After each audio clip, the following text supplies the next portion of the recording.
Si bien la historia del crimen organizado en México puede rastrearse hasta casi 100 años atrás, uno de sus mayores protagonistas nació entre finales del siglo XX y principios del XXI. Quizás no haya existido un cártel tan brutal y violento como los Zetas, la organización paramilitar que surgió como brazo armado del Cártel del Golfo y que eventualmente se convirtió en una mafia en sí misma. Durante la primera década de los 2000, los Zetas se volvieron un sinónimo de muerte y devastación allí por donde pisaban, y llevaron al problema del narcotráfico a otro nivel.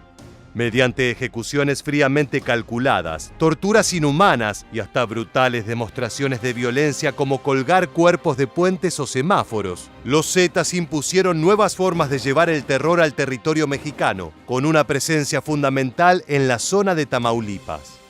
Pero lo que más preocupó al gobierno y a las Fuerzas Armadas de México no fueron los inescrupulosos métodos de estos criminales, sino que todos eran ex agentes de las fuerzas especiales de su propio país.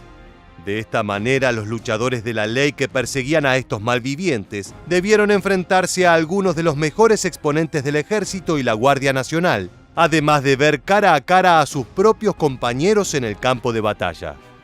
Acompáñanos en un nuevo episodio de Militarmente para conocer la historia detrás del brutal cártel de los Zetas, la organización ligada al narcotráfico más sangrienta de México. La historia del cártel más brutal de la historia de México se remonta a finales del siglo XX, específicamente al año 1998, cuando Osiel Cárdenas Guillén fue nombrado como líder del Cártel del Golfo. En simultáneo a su ascenso en la organización, Cárdenas estableció contacto con Arturo Guzmán de Sena, un ex agente del ejército mexicano que había estado en servicio desde 1992 hasta que desertó en 1997. Guzmán de Sena no era un soldado común y corriente. Realmente pertenecía a la élite de combatientes de las Fuerzas Armadas de su país. Había sido entrenado por comandos israelíes, además de haber cursado en la Escuela de las Américas, una institución norteamericana dedicada a instruir a los militares sudamericanos en tácticas contraterroristas y antiguerrilleras. Al poco tiempo de comenzada su carrera, sus tácticas brutales y carácter arrojado lo hicieron entrar en el GAFE, o Grupo Aeromóvil de Fuerzas Especiales, un equipo de élite dedicado a la contrainsurgencia y a la lucha contra el narcotráfico. Guzmán de Sena escaló rápidamente hasta que se convirtió en comisionado de la Policía Judicial Federal, donde recibió oficialmente un código de radio que marcaría su historia de ahí en adelante: Z1.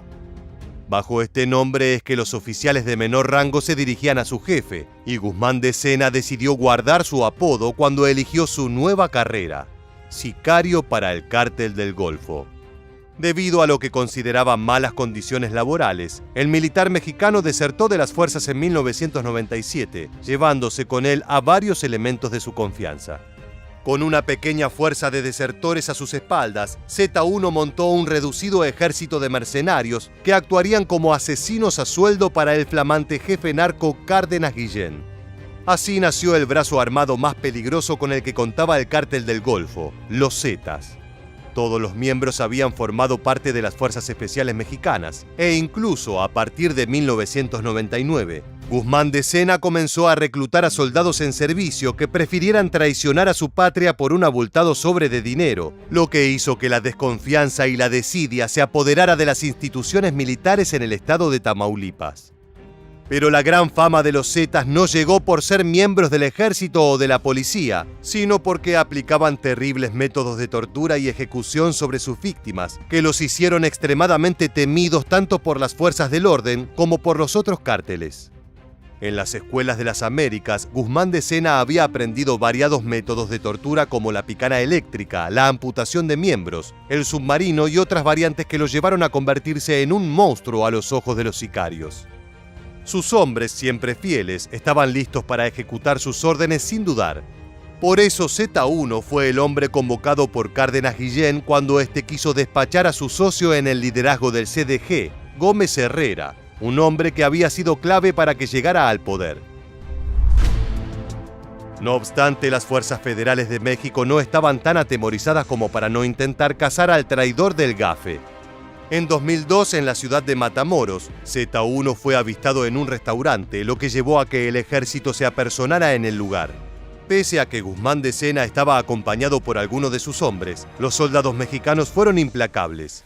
Ni bien tuvieron al traidor a tiro, lo ejecutaron de varios disparos, sin que pudiera reaccionar. No obstante, la muerte del fundador de los Zetas no sería el final de la fuerza narcomercenaria. En 2003, Osiel Cárdenas Guillén fue detenido y apresado, lo que hizo que los Zetas perdieran a dos de sus jefes más importantes en un año. Otro brutal soldado, Heriberto Lascano, alias Z3, se convirtió en jefe del grupo de asesinos y le tocó la enorme tarea de defender el control de Tamaulipas contra las fuerzas del Chapo Guzmán y del Cártel de Sinaloa, que buscaban arrebatarles el territorio. Durante varios años más, los Zetas continuaron actuando como el brazo armado del Cártel del Golfo, pero otro gesto de traición se preparaba en el núcleo de la organización paramilitar. En el año 2010, con los enemigos controlados, los Zetas decidieron abrirse del Cártel del Golfo y comenzaron una guerra contra sus antiguos patrones que sacudió a todo el Estado mexicano. Los pueblos fronterizos de Tamaulipas se convirtieron en pueblos fantasmas, ya que el nivel de violencia era tal que la gente debió abandonar sus hogares para no morir en medio de un conflicto que duró varios años. Para esta época, los Zetas habían dejado de ser un problema doméstico de México y se habían convertido en una amenaza global, catalogada por el FBI al mismo nivel que los yakuza japoneses, la camorra italiana o la mafia china. La muerte se adueñó de Tamaulipas, al punto de que los Zetas llegaron a secuestrar y ejecutar a 17 músicos del grupo Combo Colombia, que actuaban en la región y habían participado en eventos financiados por el Cártel del Golfo. La furia de los Zetas llevó a que orquestaran un festival falso para atraer a los músicos, que fueron transportados hacia una finca abandonada, donde sufrieron torturas y terminaron ejecutados de un disparo en la cabeza. Casos como este hicieron que los Zetas fueran odiados en todo el país y perseguidos por las autoridades mexicanas y estadounidenses. La enorme presión llevó a que se dieran rupturas internas dentro del cártel, que a menos de 5 años de su formación, comenzó a fracturarse y derivó en los Zetas de la Vieja Guardia y el Cártel del Noreste. Debido a la constante persecución de las fuerzas de la ley, los Zetas de la Vieja Guardia fueron o bien capturados o bien asesinados, y el legendario nombre que causó terror durante la década del 2000 quedó enterrado. Con la familia Treviño Morales a la cabeza, los pocos ex-Zetas que quedan en actividad actúan dentro del Cártel del Noreste. Si bien sus líderes, Miguel Ángel y Omar Treviño Morales, mejor conocidos como Z40 y Z42, fueron puestos tras las rejas, el CDN continúa en expansión.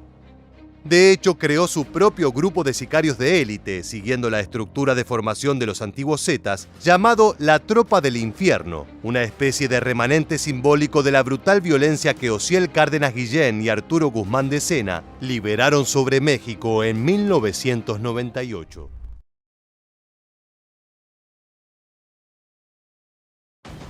Desde hace años, Ciudad Juárez es uno de los puntos más calientes y disputados dentro del infame Triángulo Dorado de México, la zona de mayor influencia en cuanto a drogas y violencia narco.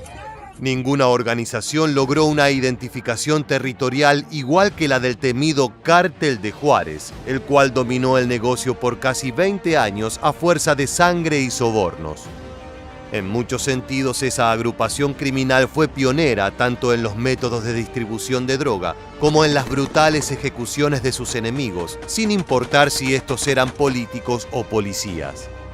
Es por eso que en este nuevo video de Militarmente queremos llevarte a las entrañas de uno de los grupos delictivos más importantes de la historia, para analizar sus orígenes, su apogeo y la presunta caída en desgracia de un auténtico imperio.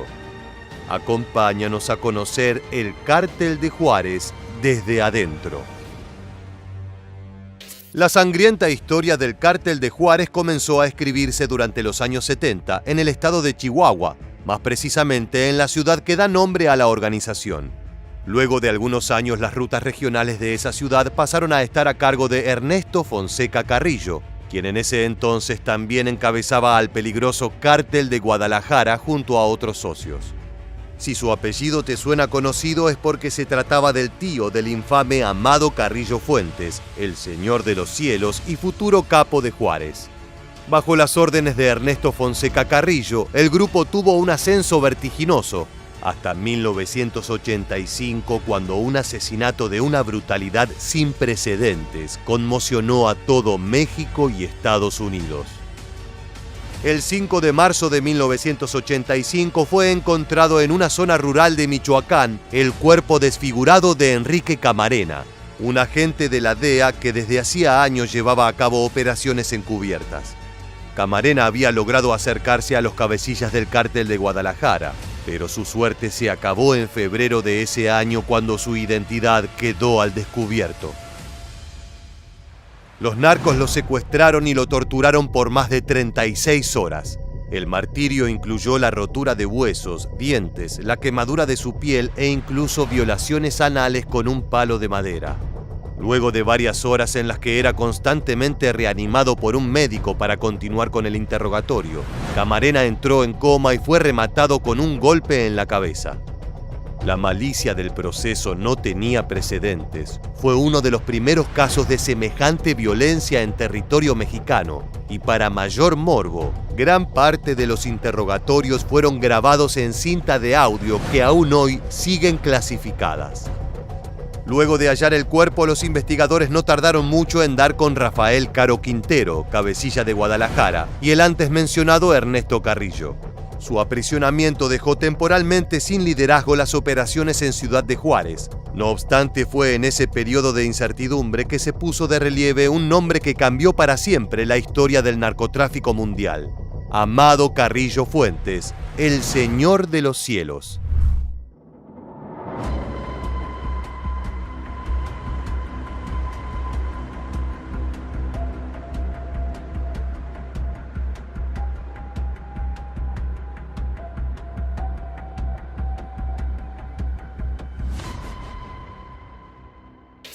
El uso de aeronaves para el transporte masivo de cocaína no solo le valió el apodo a Carrillo Fuentes, sino que abrió una nueva etapa en el narcotráfico, incrementando exponencialmente sus ganancias. El origen de estas prácticas se encuentra en el Cártel de Juárez. Bajo la conducción de Amado Carrillo Fuentes y su mano derecha, Vicente Carrillo Fuentes, el grupo criminal tomó control de prácticamente todo el narcotráfico que ocurría en México entre mediados de los 80 y finales de los 90. Su poder se sostuvo no solo por el creciente arsenal que acumulaban sus soldados, sino por hacer tratos estratégicos con los más grandes e importantes cárteles colombianos, entre los que se encontraban el Cártel de Medellín, el Cártel de Cali y el Cártel del Norte del Valle. La lealtad de los Carrillo estaba donde se encontraba el dinero. Por eso la ruta de cocaína entre Colombia y el sur de Estados Unidos nunca fue tan exitosa como durante este periodo. A diferencia de muchos otros narcos, Carrillo Fuentes era muy discreto y prefería no llamar la atención de la prensa con gastos exorbitantes. Ese secretismo se complementaba con un temible grupo de sicarios que ajusticiaban a cualquier periodista que se atreviera a escribir sobre el capo. Por eso las únicas fuentes disponibles sobre sus operaciones provienen de la inteligencia norteamericana. Según la DEA, durante esos 10 años de dominio total, se estima que el Cártel de Juárez ganaba entre 200 y 300 millones de dólares por semana, y cerca del 1% era destinado a sobornos de políticos y policías. Si bien Carrillo Fuentes parecía tener un poder sin límites, la carrera de todos los capos narcos tiene fecha de expiración, y por lo general acaban de forma violenta y dolorosa. El Señor de los Cielos no fue la excepción. El 4 de julio de 1997, el jefe ingresó a un hospital para realizarse una cirugía estética que cambiaría drásticamente su apariencia. Luego de más de 8 horas de procedimiento quirúrgico, se despertó adolorido y fue sedado en exceso, lo que le provocó la muerte, dejando tras de sí 28 hijos y un auténtico imperio narco. Más allá de los misterios sin respuesta sobre su fallecimiento, el Cártel de Juárez no se podía dar el lujo de entrar en luto. Fue Vicente Carrillo quien ocupó el lugar líder. El problema es que ya no estaban solos en el negocio. A lo largo y ancho de México habían surgido nuevos cárteles con métodos más violentos que los suyos, como el Cártel de Sinaloa o, al cabo de unos años, el Cártel Jalisco Nueva Generación. La única forma de sobrevivir era equiparar ese nivel de violencia con una sádica milicia propia. como muchos de los cárteles mexicanos, la organización de Juárez contaba con su propio brazo armado de sicarios, los linces. Lo particularmente tenebroso de esta célula es que se trataba mayormente de exintegrantes del ejército y de las fuerzas especiales mexicanas, que emplearon su entrenamiento militar para transformarse en eficaces sicarios a la orden de los capos de Juárez. En un momento llegaron a contar con 80 comandos cuya identidad y escondite eran un secreto para gran parte del cártel, lo que generaba temor incluso entre los propios narcotraficantes. Se sabe que operaban en pequeños grupos de no más de 5 individuos, con un armamento sofisticado que incluía fusiles de asalto tipo AR-15, subfusiles TEC-9, rifles Barrett .50, escopetas y granadas. Los linces solo aparecían para ejecutar a su objetivo y hablaban únicamente con los jefes de la organización. No recibían órdenes de nadie más. Los asesinatos en los que participaron los linces conforman una lista interminable llena de sangre y violencia. En ella aparecen funcionarios estatales, alcaldes y expresidentes municipales. Nadie estaba exento de ser ejecutado por la unidad de élite del cártel de Juárez. Entre sus víctimas más famosas se encuentran el director de servicios periciales Pedro Aragonés, quien fue ejecutado a sangre fría en 2008, mientras conducía en su camioneta a plena luz del día. Los linces lo interceptaron en un semáforo y transformaron el vehículo en un ataúd gracias al fuego semiautomático de los fusiles AR-15. El mismo destino corrió José Torres Durán, comandante de la Policía Ministerial, que fue abatido de igual forma en 2005, aunque en aquella ejecución se utilizó un AK-47 soviético. La competencia y las constantes tensiones entre los líderes del cártel de Juárez provocaron una lenta pero constante ruptura de sus filas. Desde marzo de 2010, el grupo perdió mucho terreno luego de enfrentamientos con otros cárteles, como los Zetas y los Beltrán Leiva. Esto causó que muchos de los sicarios que hicieron poderoso al cártel de Juárez fueran a trabajar para Sinaloa o incluso a la familia michoacana. Es en este punto que la genealogía de la organización se vuelve algo difusa, ya que surgieron facciones como La Línea, que algunos describen como un brazo armado que se independizó, y otros como un subgrupo conformado por jefes de la plaza de la antigua estructura liderada por el Señor de los Cielos. Sucesivos operativos realizados por el ejército terminaron con la aprehensión de jefes regionales, hasta que el 9 de octubre de 2014 le tocó al propio Vicente Carrillo Fuentes, quien terminó tras las rejas luego de 17 años al mando. Una vez en manos de la justicia, el capo habló, no muy francamente, con las autoridades sobre su historial criminal. ¿Cuál era la situación en la línea? Yo empecé con mi hermano, que para descanse, cuando yo tenía como 28 años. ¿Has matado a alguien? Hasta ahorita no. ¿Has mandado a matar a alguien? Hasta ahorita no. ¿Has disparado a más tiempo? No, señor.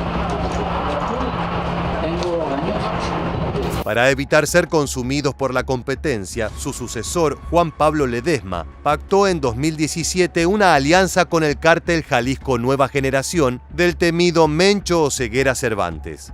Así fue como este último obtuvo el manejo de las actividades ilícitas en el estado de Chihuahua, el cual fuese el territorio de origen y principal sede de operaciones del cártel de Juárez. Aún así, las células que sobreviven continúan siendo protagonistas de balaceras y matanzas en el estado de Chihuahua, siendo una de las más increíbles la ocurrida el 4 de abril de 2020, cuando miembros de diferentes facciones se enfrentaron dejando un saldo de al menos 19 sicarios muertos. Cuando la policía arribó al lugar, encontraron 2 vehículos baleados, 18 armas largas y una corta, además de 2 granadas de mano. Parecía un escenario de guerra, pero era una jornada más en el mundo de la violencia narco. Si bien los años dorados del cártel de Juárez quedaron en el pasado, los violentos crímenes y las ingeniosas operaciones del Señor de los Cielos aún sobreviven en los narcocorridos, canciones que homenajean a los criminales más infames del país. Lo cierto es que en un negocio tan sanguinario y cambiante como el narcotráfico, los imperios, por más poderosos que sean, no están hechos para durar.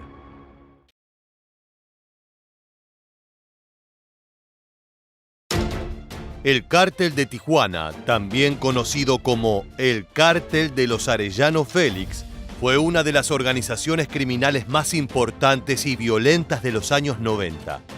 Durante su apogeo tuvo control absoluto de una de las zonas de mayor importancia estratégica de México. Sin embargo, si bien su legado criminal persiste en el tiempo, la captura y muerte de sus líderes le ha restado fuerza a este imperio narco. Hoy en día el Cártel de Tijuana es tan solo un vestigio de lo que alguna vez llegó a ser en los años 90 y principios de los 2000, cuando era considerado el peso pesado dentro de los cárteles de droga mexicanos. En este video vamos a contarte el funcionamiento de esta organización desde adentro, su virulenta rivalidad con el Chapo Guzmán y con el Cártel de Sinaloa, los arrestos y asesinatos más importantes sufridos por la agrupación y en qué estado se encuentra en la actualidad.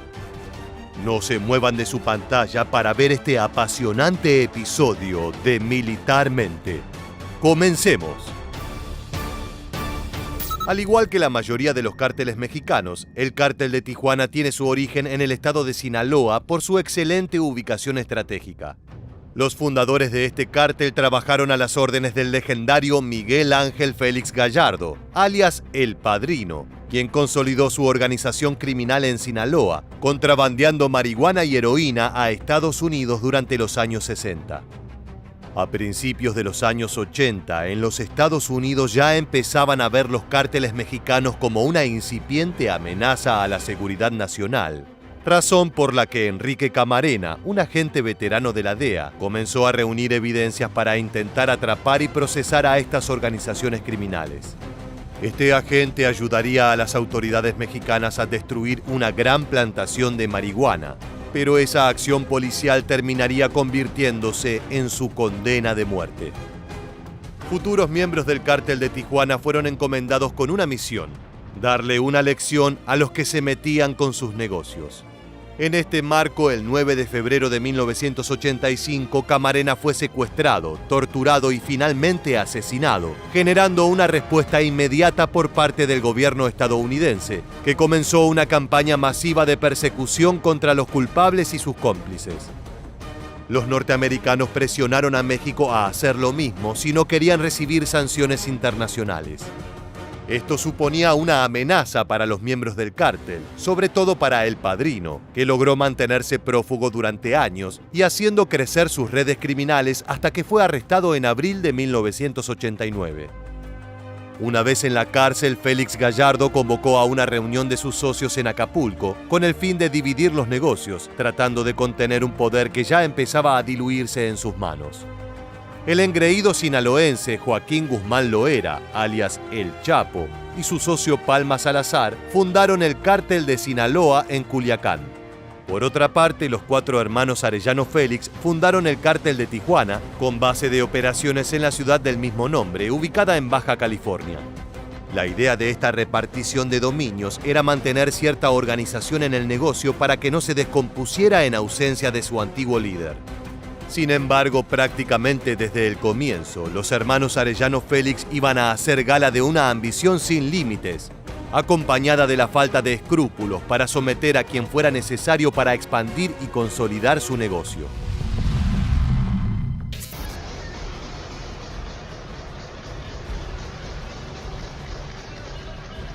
Los hermanos comenzaron a expandirse de inmediato, y poco después de la captura de El Padrino, Ramón Arellano Félix ordenó la muerte de un socio cercano del Chapo Guzmán en Sinaloa, lo cual desataría una brutal guerra. Sin embargo, el Cártel de Tijuana no solamente se enfrentó con el cártel sinaloense, sino también contra el Cártel de Juárez.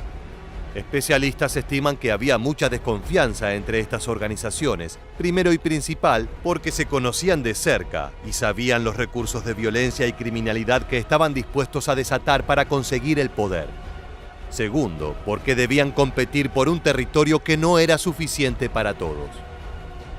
Whenever there is a situation where there's not a dominant criminal organization operating in a given area, that's when you have violence, right? Because if you control the territory, there's no need to fight. But when a territory is contested, that's when there is fighting. Es por estos motivos que los sicarios de Tijuana intentarían acabar directamente con el Chapo Guzmán y Amado Carrillo Fuentes. El 24 de mayo de 1993, el cártel de Tijuana decidió atacar a su principal enemigo, el Chapo Guzmán.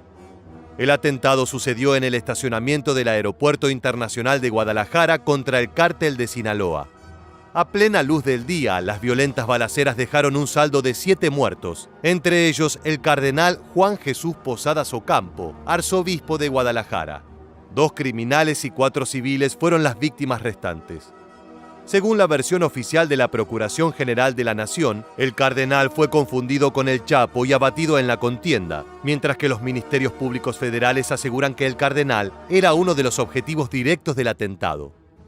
Los 2 sicarios del cártel de Tijuana lograron escapar en un vuelo comercial, pero dejaron sembrada una semilla de violencia que florecería en futuros enfrentamientos entre estas organizaciones. Apenas 6 meses después del atentado contra el Chapo, el 24 de noviembre de 1993, otro grupo de sicarios del cártel de Tijuana fuertemente armados intentaron asesinar a Amado Carrillo Fuentes, alias el Señor de los Cielos y líder del cártel de Juárez, en el restaurante Ochoa Valley High de la Ciudad de México. Aunque parezca salida de una película de acción, las acciones de estos sicarios fueron balear el local donde estaban comiendo el capo narco y su familia, que lograron escapar por la puerta trasera del lugar gracias a la protección de sus guardaespaldas. 2 civiles resultaron acribillados en el atentado, lo que empezaría a ser moneda corriente de este momento en adelante. Las guerras entre cárteles narco habían llegado para quedarse, lo que significaba que nadie estaba a salvo en terreno mexicano. 2 atentados fallidos no parecían ser el único problema de los hermanos Arellano Félix en 1993, ya que en ese mismo año fue arrestado por las autoridades mexicanas Francisco Rafael, el mayor del clan. Sin embargo, esta familia criminal iba a tener un golpe de suerte. El gobierno local estaba intentando detener como fuera posible la escalada de violencia generada por estos grupos narcotraficantes, tratando de descabezar las organizaciones. En colaboración con el gobierno de Guatemala, las autoridades de México lograron apresar a Palma y a Guzmán en junio de 1993, hecho que allanó el camino para un ascenso meteórico del cártel de Tijuana. En este periodo, los Arellano Félix hicieron pactos con el clan Caro Quintero en Sonora, con el cártel del Milenio en Michoacán, así como algunas alianzas en Colima, Jalisco y Oaxaca. Esta visión estratégica de su red delictiva les permitió tener control total sobre el narcotráfico de norte a sur de México, cuando efectivamente se convirtieron en la agrupación criminal más violenta, organizada e importante de América, siendo comparada con las mafias italianas, pero con instintos aún más repulsivos. El dominio de la escena criminal fue copado por los Arellano Félix hasta que un nombre volvería a tomar venganza e intentar recuperar lo que creía suyo por derecho. Cuando el Chapo Guzmán escapó de la prisión en 2001, su principal objetivo era recuperar el poderío del cártel de Sinaloa en terreno mexicano, pero además destruir y aniquilar al cártel de Tijuana en el proceso. Los Arellano Félix no iban a dejarse avasallar tan fácilmente, por lo que planearon otro atentado contra el otro líder del cártel del Chapo, el Mayo Zambada. Dado el fracaso de sus anteriores ataques, esta vez en febrero de 2002, Ramón Arellano Félix viajó a Mazatlán personalmente para supervisar y tener un rol activo en el intento de asesinato de Zambada. Sin embargo, el 10 de febrero, Arellano Félix es detenido por agentes de la Policía Ministerial de la ciudad cuando se trasladaba por vehículo para cometer el crimen junto a 2 colaboradores. Cuando la Policía Ministerial llevaba a cabo una inspección de rutina, los hombres del Mayo atacaron de repente, iniciando una balacera en la que consiguieron tomar la delantera y asesinaron crudamente a Ramón. También resultaron asesinados Héctor Solórzano, escolta de Ramón Arellano Félix, así como un policía ministerial que participó de la detención inicial. La muerte de Ramón conmocionó al cártel de Tijuana y forzó un reajuste en la estructura de poder interna. En ese momento, Eduardo Arellano Félix y su hermana Enedina tomaron el liderazgo, pero parecía que el ocaso de la organización estaba llegando.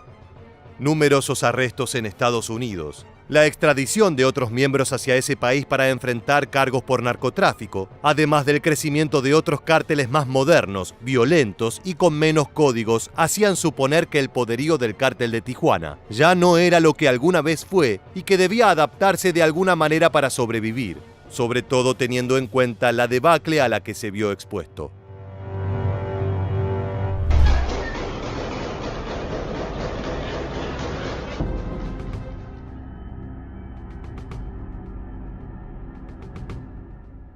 La primera década fue fatídica para los Arellano Félix, ya que muchos de sus miembros importantes fueron detenidos y extraditados, entre los que se destaca Eduardo Arellano Félix, alias El Doctor, quien fuera arrestado en 2008.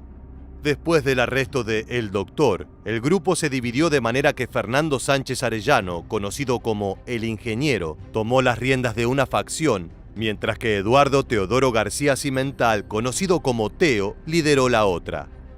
El Teo buscó una alianza con el cártel de Sinaloa, mientras que Sánchez Arellano presuntamente formó una alianza con los Zetas. Se dio una lucha sangrienta, pero tras el arresto de Teo en enero de 2010, parece que la organización se consolidó en su totalidad alrededor de El Ingeniero. Es por eso que desde 2010 existió una supuesta paz en la región que ha sido atribuida a una tregua entre los cárteles de Tijuana y Sinaloa, siendo este último el que avasalló al primero y ostenta el control del estado y sus áreas vecinas. Sin embargo, información publicada a inicios de 2015 indica que el cártel de Tijuana intentó retomar territorios de Sinaloa, pero sin éxito. Es oportuno tener en cuenta que el negocio del narcotráfico a principios de los 2000 estuvo signado por la aparición de figuras extremadamente violentas y sanguinarias como El Mencho o los Zetas. En diciembre de 2012, Eduardo, el último de los hermanos Arellano Félix en prisión, fue extraditado a Estados Unidos y sentenciado a 15 años de prisión en agosto de 2013. Pero el peor golpe sería el 18 de octubre de 2013, cuando Rafael Arellano Félix fue asesinado por un individuo armado disfrazado de payaso que le disparó 5 balas durante su fiesta de cumpleaños número 63. Se presume que el autor intelectual fue el chino Antrax, sicario de un brazo armado del cártel de Sinaloa llamado Los Antrax. El ingeniero fue capturado por las autoridades mexicanas en junio de 2014, dejando en el poder a su madre Enedina, la narcomami o la jefa, considerada por medios internacionales como la nueva reina del narcotráfico en México. Fue el único caso de una mujer al mando de una organización criminal dedicada al tráfico de drogas en territorio mexicano. Si bien está obviamente debilitado, el cártel de Tijuana no ha de ser subestimado, ya que el hecho de haber sido una de las organizaciones fundantes del narcotráfico moderno en México siempre será algo que temer. Ya estamos llegando al final de esta entrega y no queríamos dejar de preguntarte: ¿crees que el cártel de Tijuana puede volver a concentrar el mismo poder que lo convirtió en su momento en la organización criminal más relevante de América Latina? Deja tus opiniones en los comentarios abajo. Hasta aquí el video de hoy. Te agradecemos haber llegado hasta el final y te esperamos en las próximas entregas de Militarmente.